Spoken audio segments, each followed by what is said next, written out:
ముందుగా 1 కప్పు మినపప్పు, కప్పు బియ్యం కడిగి 4 గంటల సేపు నానబెట్టుకోండి. తర్వాత 2 జార్లోకి తీసుకుని 1 టేబుల్ స్పూన్ బెల్లం, సరిపడా ఉప్పు వేసుకుని పిండి పలుచగా లేకుండా మెత్తగా గ్రైండ్ చేసుకోవాలి.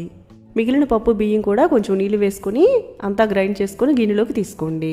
ఇదంతా కలిసేలాగా కలుపుకొని 2 గంటల సేపు పక్కన పెట్టుకోండి. ఇప్పుడు కుక్కర్లో 1 కప్పు శనగపప్పు తీసుకుని కడిగి 1.5 కప్పులు నీళ్లు వేసుకుని అరగంట సేపు నానబెట్టుకోండి. నానిన తర్వాత మూత పెట్టి హై ఫ్లేమ్లో 2 విజిల్లు వచ్చేంత వరకు కుక్ చేసుకోండి. తర్వాత గిన్నెలో 1.5 కప్పులు బెల్లం, 1/2 కప్పు నీళ్లు వేసుకుని లో ఫ్లేమ్లో బెల్లంని కరిగించుకుని చిక్కబడేంత వరకు ఉడకనివ్వాలి. పప్పు ఇలా ఉడికిన తర్వాత మాత్రమే చిక్కబడిన బెల్లం వేసుకోండి. 1 టీ స్పూన్ యాలకుల పొడి కూడా వేసుకుని కలుపుకుంటూ ఇదంతా దగ్గర పడేంత వరకు కుక్ చేసుకోండి. చల్లారిన తర్వాత ఇలా గట్టిపడుతుంది. ఇప్పుడు కొంచెం కొంచెంగా తీసుకొని చిన్న ఉండల్లాగా చేసుకోండి. ఒక్కొక్క దానిని ఈ పిండిలో ముంచి వేడైన నూనెలో వేసి మీడియం ఫ్లేమ్లో 2 వైపులా గోల్డెన్ కలర్లోకి వచ్చేంత వరకు వేయించుకుంటే పైన క్రిస్పీగా లోపల సాఫ్ట్గా పూర్ణాలు రెడీ.